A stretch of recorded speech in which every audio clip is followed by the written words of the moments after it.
Zee 24 तासच्या मोहिमेला आता ग्रामस्थांनी साथ दिली।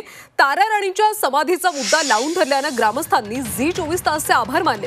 तारा राणींच्या समाधीकडे दुर्लक्ष होतंय असं ग्रामस्थांचं म्हणणं आहे।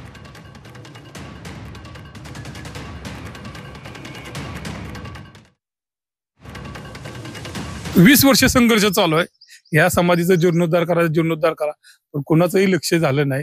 तरी मी एक ग्रामस्थ किंवा एक महाराणी ताराबाईंचा म्हणून सांगतो की ह्या समाधीचं जेवढ्या जास्तीत जास्त लवकर, कारण छत्रपती शाहू महाराज समाधीचा जीर्णोद्धार झाला, महाराणी येसुबाईंची समाधी स्थळ सापडलेलं आहे। फक्त आता दुर्लक्षित राहिली ती महाराणी ताराबाईंची समाधी। याचा लवकर पाठपुरावा जी हे लावली, त्याच्या माध्यमातून मी त्यांचं पहिल्यांदा आभार मानतो की हे कुणीतरी विषय उचलला।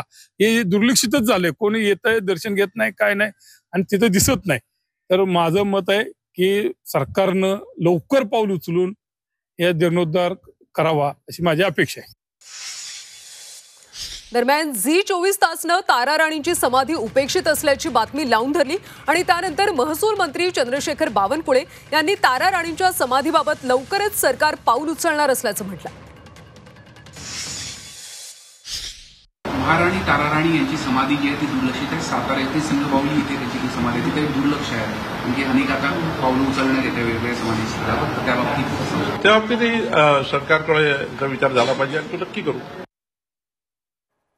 तर गेल्या वेळी आम्ही संभाजी महाराज यांच्या संगमेश्वर इथल्या स्मारकाचा मुद्दा उचलला। काही वाहिन्यांनी आमच्या मोहिमेत सहभाग घेतला आणि ही बातमी पाठोपाठ लावून धरली।